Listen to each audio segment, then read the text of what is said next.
So in today's video, we're going to talk about what an herbalist is and what an herbalist does. So before we get into the meat of the conversation, we have to talk about the important factors, which are that herbalism is not federally regulated and it's not recognized as a field of medicine. And so because of this, herbalists are not legally allowed to diagnose, to treat, or to prescribe medications for any underlying conditions. Now, because it's not regulated, it does mean that herbalists can practice their field without worrying about scrutiny from the government, and they can really pretty much choose their own path. And so there's a lot more uniqueness when it comes to an herbalist.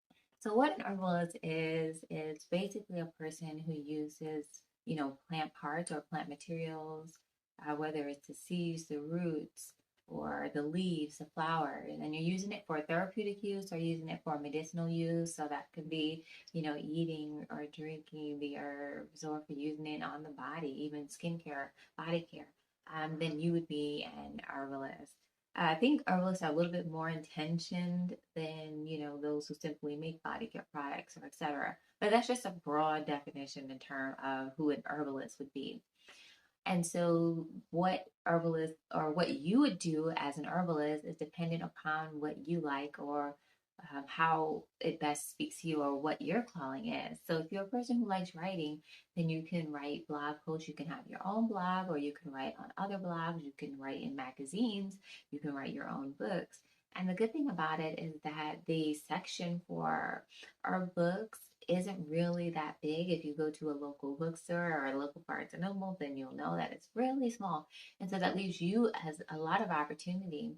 And there's a lot of people out there that are needing what you need to just go ahead and write and put into action. So there's actually a big margin of opportunity out there for you. All right. If you enjoy doing video, you could do, just videos as I'm doing now and sharing your knowledge with others. Most herbalists don't do that though. They mostly share through classes and courses, and also even public speaking. If you are good at, speaking to audiences and you would feel comfortable doing that, you can also talk at conferences or just go locally. Some herbalists that are more spiritual will go talk to different churches, for example. And so there is a wide range when it comes to speaking and teaching as well. As an herbalist, you can also decide to create. You can make your own, cookbooks if you want, or blogs about cooking. If you love beauty care, you can craft your own line of beauty care products. You can craft your own line of herbal teas. So if you are a person who's just really creative and you are really good at putting different herbs and formulas together, then that is another option for y'all. If you do want to speak in more of a federally regulated kind of school option, if you go to school and get some other kind of medical license, then you would be able to work in the way that I spoke about before, in the medical or the clinical setting, um, and work with people that way. So if you really feel called to work with the public and you don't necessarily want to teach, but you want to, craft different remedies for people and work one-on-one making programs, then you can work as a community herbalist. You can work with those in your community, or you can have a more clinical setting where people come and see you and talk with you, and you can give them recommendations and have them come back often and, make your formulas up for them. And you can do that online, or you can do that in person, as well as what's called a clinical herbalist as well.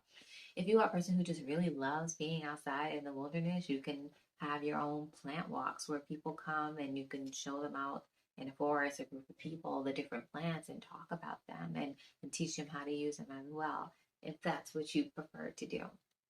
So there's so many different ways in which you can practice herbalism, and you don't have to just practice one. You can do multiple things and do, whatever your calling is. Um, if you are definitely a person who loves art, you can, do photography of different plants, and you can do illustrations of different plants as well. Watercolor drawings, or you can do personalized effects. You can make your own cards and books that can teach children as well. So the world is really your oyster. That's really what I wanted to show, that there's so many different things that you can do. And maybe you just didn't even know that those were options for you. And so, I hope this video was helpful for you. Let me know down below if it was by leaving a comment, and go ahead and like the video. It helps to share and promote the channel. I'll see you guys in my next one. Bye.